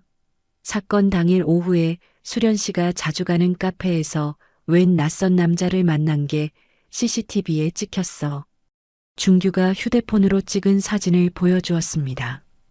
이것 봐. 이 남자가 수련 씨한테 두툼한 봉투를 받아가는 장면이 정확히 찍혔어. 돈 봉투. 결국 돈을 주고 시켰다는 거네. 선아가 주먹을 꽉 쥐었습니다. 맞아. 그리고 이 남자가 그날 저녁부터 혜윤이 회사를 미행한 것도 확인됐어. 내가 전부 경찰에 넘겼어. 준규 씨, 정말 고마워요. 며칠 후 경찰로부터 용의자를 체포했다는 소식이 전해졌습니다. 범인이 전부 자백했습니다. 어떤 여자가 강남 여성병원 이름이 적힌 서류를 찾아오면 500만 원을 주겠다고 약속했답니다. 형사가 전화로 설명했습니다. 아직은 인상착의만 기억한다고 하는데 조만간 대질 조사를 할 예정입니다. 그때 사진을 보여줄 겁니다. 선아가 혜윤의 손을 꼭 잡았습니다. 혜윤아, 이제 모든 진실이 밝혀질 거야. 엄마, 지금 바로 그 서류 꺼내와야 해요. 알았어. 엄마가 당장 다녀올게. 선아는 곧장 혜윤이 알려준 대로 금고를 열었고 그 안에는 파란색 서류 봉투가 그대로 있었습니다. 그래. 이제 이걸로 모든 걸 끝낼 수 있어. 선아가 서류를 꺼내 들고 경찰서로 향하는 길에 수련이 달고 있던 브로치가 떠올랐습니다. 수련아, 감히 내 딸까지 건드려? 이제 네가 저지른 끔찍한 일의 대가를 치를 때야. 선아가 단호하게 마음을 다잡았습니다. 병실에서 혜윤은 엄마를 기다리며 생각했습니다. 이제 엄마가 당당하게 맞설 수 있을 거야. 더 이상 피해자가 아니라. 준규가 혜윤의 옆을 지키며 말했습니다. 혜윤아, 걱정 마. 내 엄마는 정말 강한 사람이야. 이제 정의가 실현될 거야. 고맙습니다, 아저씨. 늘 엄마 옆에 있어 주셔서요. 당연한 일이지. 30년 전부터 내 엄마는 나한테 아주 특별한 사람이었어. 준규가 따뜻하게 웃었습니다. 그 시각 수련은 집에서 안절부절 못하며 불안에 떨고 있었습니다. 왜 이렇게 연락이 없지? 서류는 찾은 거야, 만 거야? 수련이 초조하게 휴대폰만 바라보고 있었습니다. 그때 태욱이 심각한 표정으로 집에 들어오며 물었습니다. 수련아, 혜윤이가 다쳤대. 어머, 그래. 저런. 어떻게 하다가? 수련이 애써 놀란 척 연기했습니다. 강도를 만났다는데. 좀 이상해. 강도가 다른 건 안 건드리고 서류만 찾았다더라. 한편 경찰서 조사실 체포된 용의자가 고개를 숙인 채 진술하고 있었습니다. 어떤 여자가 병원 이름이 적힌 서류 봉투만 찾아다 주면 500만 원을 주겠다고 형사가 날카롭게 물었습니다. 그 여자는 어떻게 알게 됐습니까? 제가 원래 심부름센터 일을 좀 하는데 그 여자가 사무실로 직접 찾아왔어요. 얼굴을 정확히 기억합니까? 네, 아주 화려한 옷차림에다가 향수 냄새가 엄청 진한 50대 여자였어요. 형사가 수련의 사진을 책상 위로 툭 던지듯 보여주었습니다. 이 여자입니까? 네, 맞아요. 이 여자예요. 틀림없어요. 용의자의 휴대폰을 조사하자 오 여사라는 이름으로 저장된 수령과의 통화 기록이 쏟아져 나왔습니다. 범인 휴대폰에서 오수련 씨 번호가 확인됐습니다. 돈이 오간 계좌 추적도 이미 완료됐고요. 바로 다음 날 이른 아침 요란한 초인종 소리와 함께 경찰이 태욱의 집으로 들이닥쳤습니다. 오수련 씨 긴급 체포합니다. 뭐라고요? 이게 다 무슨 일이야? 당신들 미쳤어? 수련이 경악하며 소리쳤습니다. 무슨 일이냐고요? 박혜은 씨를 공격하도록 사람을 사주한 혐의입니다. 당신은 변호사를 선임할 수 있습니다. 난 모르는 일이야. 태욱 씨, 이게 도대체 무슨... 태욱이 넋이 나간 표정으로 그 자리에 서 있었습니다. 수련아, 정말 네가 한 짓이야? 아니야. 난 억울해. 난 절대 아니라고. 수련이 발악하며 부인했지만 경찰은 아랑곳하지 않고 수갑을 채웠습니다. 경찰서에 도착하자마자 형사는 선아가 제출한 서류 원본을 태욱의 눈앞에 펼쳐 보였습니다. 이게 바로 오수련 씨가 그토록 찾으려 했던 서류입니다. 박태욱 씨도 한번 보시죠. 이게 대체 뭐야? 태욱이 떨리는 손으로 서류를 읽어 내려갔습니다. 오수련 임신 10주. 보호자 최강호. 태욱의 얼굴이 하얗게 질렸습니다. 네, 정황상 오수련 씨가 박태욱 씨와 불륜 관계를 유지하면서 동시에 최강호 씨와도 부적절한 관계를 가졌던 것으로 보입니다. 태욱은 눈앞이 아득해지는 것을 느끼며 비틀거리다 의자에 주저앉았습니다. 이럴 수가. 나를 속이면서 최강호와 조사실에서 수련과 대면한 태욱은 참을 수 없는 분노에 휩싸여 격노했습니다. 전부 거짓이었어? 나를 사랑한다는 말도 그 모든 게 다. 태욱 씨, 일단 내 말 좀 들어봐. 그건 뭐? 최강호 아이를 임신했다고? 그것도 나랑 만나면서. 태욱이 배신감에 책상을 내리쳤습니다. 미안해. 하지만 당신을 사랑한 건 그건 진짜였어. 이게 사랑이야? 날 아주 바보 등신으로 만들었구나. 태욱이 절규했습니다. 곧이어 수련의 집에 대한 압수수색이 진행되었고 충격적인 증거들이 계속해서 발견되었습니다. 최강호 씨와 은밀하게 주고받은 메시지들이 다량으로 나왔습니다. 형사가 증거물을 태욱에게 보여주었습니다. 이것 보시죠. 최강호 씨가 오수련 씨에게 매달 500만 원씩 꾸준히 보낸 금전거래 내역입니다. 뭐, 돈까지 받았다고? 태욱이 더 큰 충격을 받았습니다. 박태욱 씨도 당분간 출국 금지입니다. 사기 이혼 혐의로 조사받으셔야 합니다. 사기, 이혼이라니. 전 부인 김선아 씨가 정식으로 고소장을 제출했습니다. 태욱은 그야말로 하늘이 무너지는 듯한 절망감을 느꼈습니다. 병원에서 혜윤은 엄마에게 소식을 전해 들었습니다. 엄마, 이제 정말 진실이 밝혀지고 있어. 그래, 혜윤아. 이제야 정의가 실현될 거야. 선아가 딸의 손을 꼭 잡았습니다. 수련 이모가 어떻게 그런 짓까지 할 수 있었는지 정말 믿기지 않아. 사람은 겉만 봐서는 모르는 거야. 엄마도 20년이란 세월을 깜빡 속았으니까. 그때 준규가 병실로 들어왔습니다. 선아야, 방금 뉴스 나왔어. 오수련 씨가 구속됐대. 박태욱 씨도 공범으로 계속 조사받고 있고. 드디어 선아가 그제야 안도의 한숨을 쉬었습니다. 한 달 후 드디어 법정에서 재판이 열렸습니다. 증인 김선아 씨, 증언석으로 나와 주십시오. 선아가 흔들림 없는 당당한 걸음으로 증언석에 섰습니다. 검사가 질문하자 선아는 차분하게 그날의 진실을 설명하기 시작했습니다. 박태욱 씨는 제게 사업비 때문에 집이 경매로 넘어갈 위기라며 재산을 지키려면 서류상으로만 이혼해야 한다고 했습니다. 저는 30년간 함께한 남편을 믿고 도장을 찍어 주었습니다. 선아가 차분하지만 힘 있는 목소리로 설명했습니다. 그런데 3일 후 태욱 씨는 제 가장 친한 친구였던 오수련과 보란 듯이 재혼했습니다.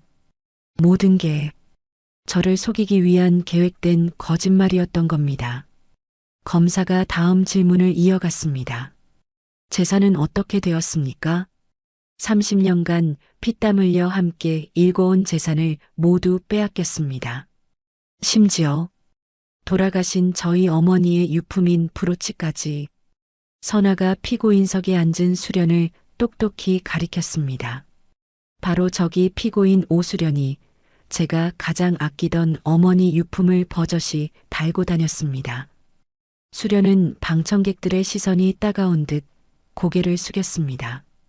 저는 상담 심리학을 공부하면서 깨달았습니다.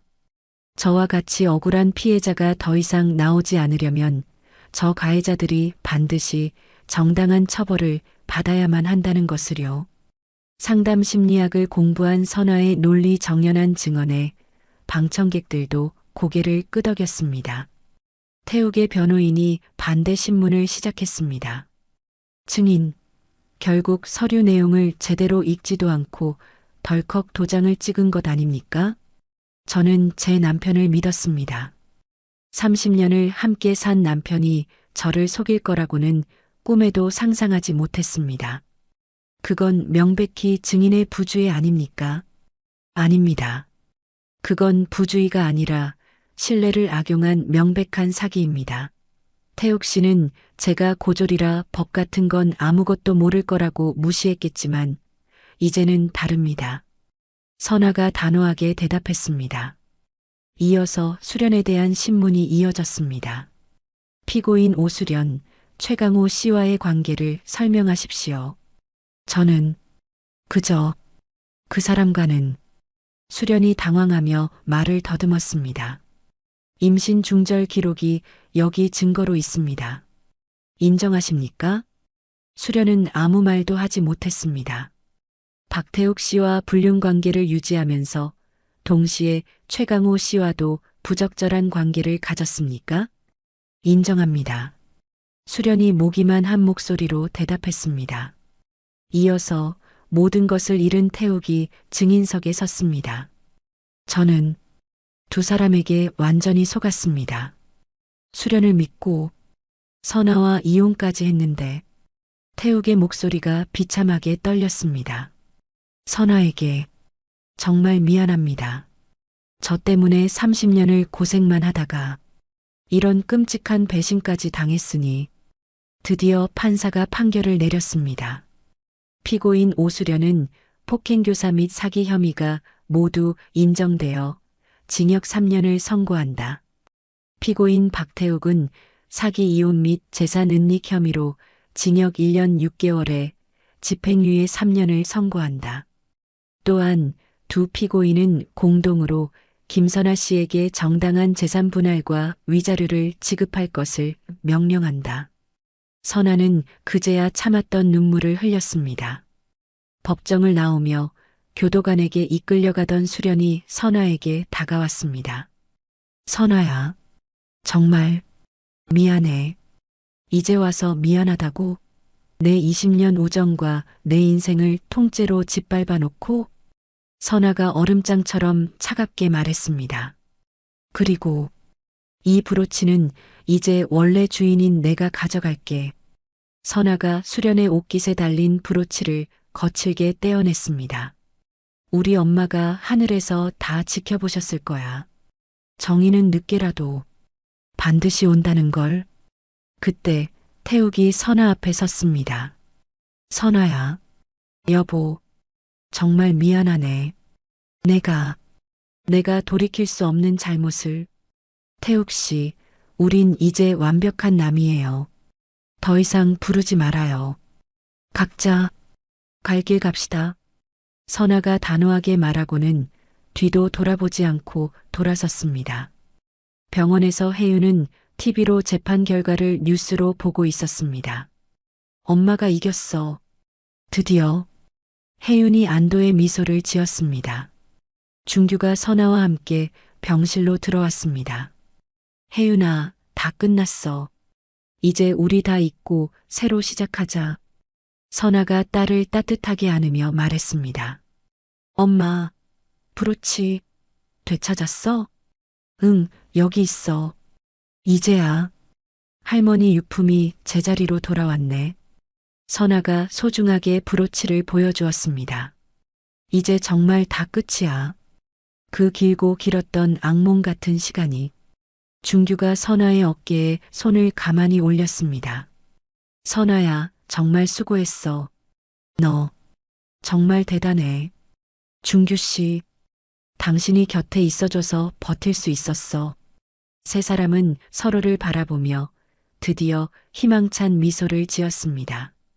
홀로 텅 빈 집으로 돌아온 태욱은 자신이 모든 것을 잃었다는 것을 그제야 실감하며 근처 병원으로 향했습니다. 의사 선생님, 제가 도저히 잠이 안 와요. 결국 태욱은 뒤늦은 후회와 함께 정신과 상담을 받기 시작했습니다. 3년 후 선아는 대학 졸업식장에서 당당하게 학사모를 쓰고 있었습니다. 상담심리학과 김선아. 이름이 호명되자 선아가 만감이 교차하는 표정으로 단상으로 올라갔습니다. 엄마, 여기 봐요. 웃어요. 혜윤이 카메라를 들고 환하게 웃으며 사진을 찍었습니다. 선아야, 정말 축하해. 최고다. 준규가 어느새 준비한 꽃다발을 들고 자기 일처럼 기뻐하며 웃고 있었습니다. 졸업장을 받아든 선아는 감격스러운 표정으로 객석에 앉은 두 사람을 바라보았습니다. 내가 해냈구나. 나도 드디어 대학 졸업을. 선아가 그 무엇보다 값진 졸업장을 소중하게 꼭 안았습니다. 2달 후 선아는 작은 건물 2층에 아담한 상담센터를 열었습니다. 새로운 시작 상담센터. 와, 엄마, 이름 정말 좋다. 혜윤이 반짝이는 새 간판을 보며 말했습니다. 엄마처럼 상처받은 여성들이 이곳에서 새롭게 시작할 수 있도록 돕고 싶어? 선아가 센터 안을 흐뭇하게 둘러보며 말했습니다. 엄마, 저도 대학원 졸업하면 무조건 여기서 같이 일할 거예요. 혜윤이 사회복지학 전공 책을 들어보이며 다짐했습니다. 그래, 꼭. 우리 딸이랑 같이 하자. 선아가 대견한 듯 딸을 안았습니다.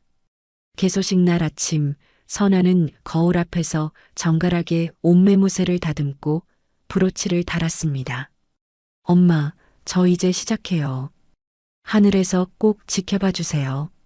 선아가 브로치를 가만히 쓰다듬으며 말했습니다.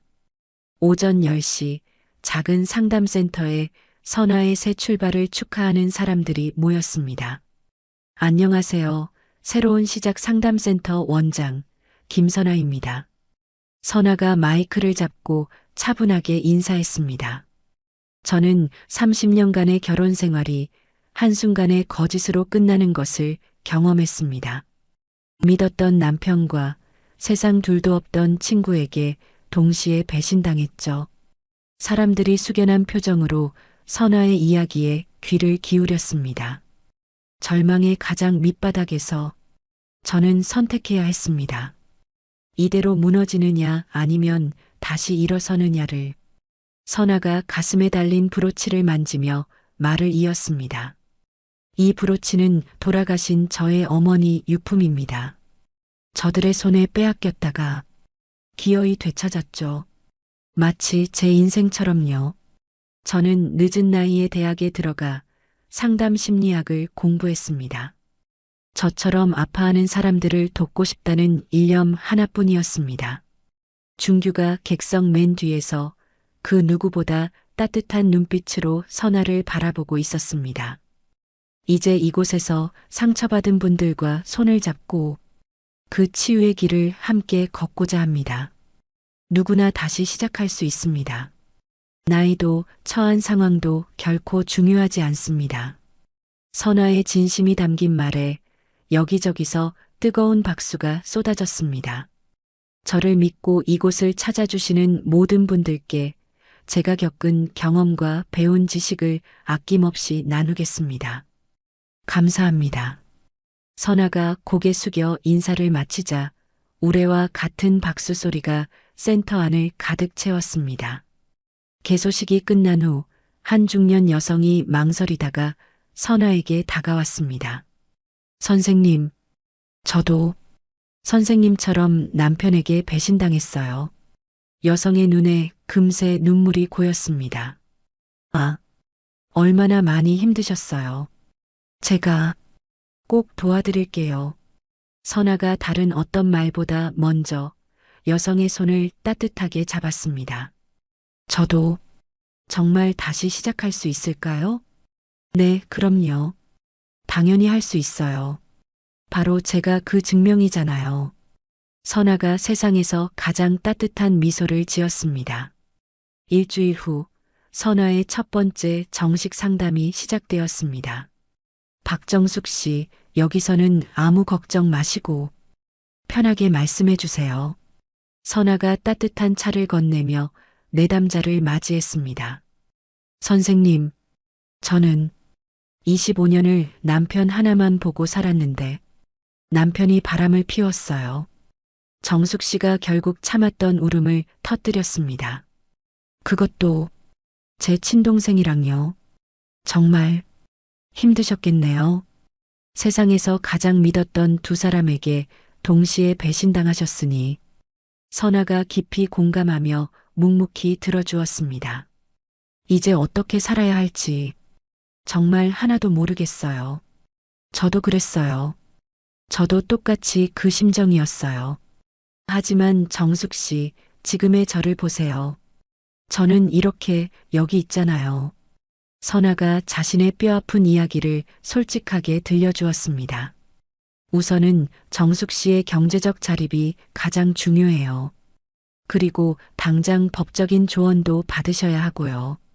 제가 과연 할 수 있을까요? 당연하죠. 혼자 하시라는 게 아니에요. 제가 하나부터 열까지 단계별로 다 도와드릴게요. 선아가 구체적이고 현실적인 계획을 제시했습니다. 상담이 끝난 후 정숙 씨가 한결 편안해진 얼굴로 일어서며 말했습니다. 선생님, 오늘 정말 감사해요. 선생님 말씀 들으니까 저도 살 수 있겠다는 희망이 생겼어요. 언제든 힘드시면 오세요. 우리가 함께 이겨내요. 선아가 정숙 씨의 뒷모습이 사라질 때까지 따뜻하게 배웅했습니다. 어느덧 완연한 봄날 오후 상담센터 앞 벚꽃나무가 눈부시게 만개했습니다. 와, 엄마, 정말 예쁘다. 혜윤이 창밖을 보며 감탄했습니다. 날도 좋은데 우리 사진이나 찍을까? 준규가 어느새 카메라를 들고 나타났습니다. 선아야, 어서 여기 서봐. 세 사람이 활짝 핀 벚꽃나무 아래 나란히 섰습니다. 자, 찍는다. 하나, 둘, 셋. 찰칵 세 사람의 행복한 웃음소리가 사진 속에 담겼습니다.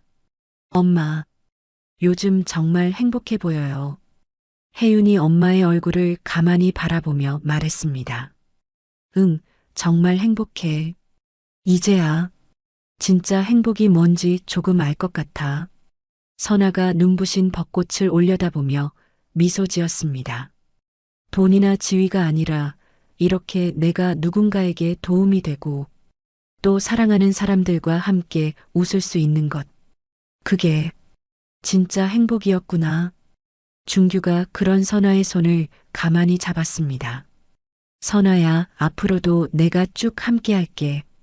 고마워요, 준규 씨. 두 사람이 세월을 뛰어넘어 따뜻한 미소를 나누었습니다. 엄마, 혹시 아빠 소식 들었어요? 혜윤이 조심스럽게 물었습니다. 태욱 씨는 왜? 얼마 전에 작은 회사 다시 시작했대요. 그리고 수련 이모는 출소하고 나서 아예 지방으로 내려가서 조용히 산다고 하더라고요. 그래, 다행이네. 각자의 자리에서 각자의 길을 가는 거지. 선아가 놀라울 만큼 담담하게 말했습니다. 이제는 미운 마음도 없어. 오히려 고마운 마음도 들어. 네, 고맙다고요? 혜윤이 놀라서 물었습니다. 응, 그들이 아니었다면 내가 진짜 나를 찾을 수 있었을까? 아마 평생 모르고 살았을 거야. 선아가 가슴에 달린 브로치를 만졌습니다. 저녁 무렵 상담센터 사무실에서 선아는 정성스럽게 상담 일지를 쓰고 있었습니다. 엄마, 오늘도 두 분이나 새로 예약하셨어요. 혜윤이 스케줄표를 확인하며 말했습니다. 그래, 점점 입소문이 나는 것 같네. 그야 엄마가 이렇게 진심으로 상담하니까 다들 알아보는 거죠. 그때 준규가 향긋한 커피를 들고 사무실로 들어왔습니다. 아직도 안 끝났어? 야근하는 거야? 아니, 이제 막 마무리하려고. 선아가 만족스러운 얼굴로 일지를 덮었습니다. 오늘 저녁은 내가 살게. 다들 맛있는 거 먹으러 가자. 축하할 일이 있어. 준규가 기분 좋게 웃으며 말했습니다. 무슨 축하요? 선아가 드디어 진짜 선아로 당당하게 사는 것. 그거 매일 축하해야지. 세 사람이 환하게 웃으며 센터를 나섰습니다. 기분 좋은 봄바람에 벚꽃잎이 눈처럼 흩날렸습니다. 선아는 잠시 걸음을 멈추고 하늘을 올려다보며 생각했습니다. 엄마, 저 이제 정말 행복해요. 이제야 진짜 내 인생을 살고 있어요. 어머니의 유품인 브로치가 저녁 석양빛에 유난히 따뜻하게 반짝였습니다. 새로운 시작, 그리고 진정한 행복. 선아는 이제야 비로소 자기 인생의 온전한 주인공이 되었습니다. 김선아의 이야기는 여기서 끝이 아닙니다. 오히려 진짜 시작이죠. 30년이라는 긴 세월을 남편과 시부모를 위해 살았던 선아. 가장 믿었던 남편과 친구의 배신으로 모든 것을 잃었지만 그녀는 무너지지 않았습니다. 오히려 그 아픔을 딛고 일어나 진정한 자신을 찾았습니다. 고졸학력 콤플렉스를 극복하고 대학에 진학했고 상담심리 전문가가 되어 자신과 같은 상처를 가진 사람들을 돕는 삶을 살게 되었습니다. 복수가 아닌 성장을 선택한 것이죠.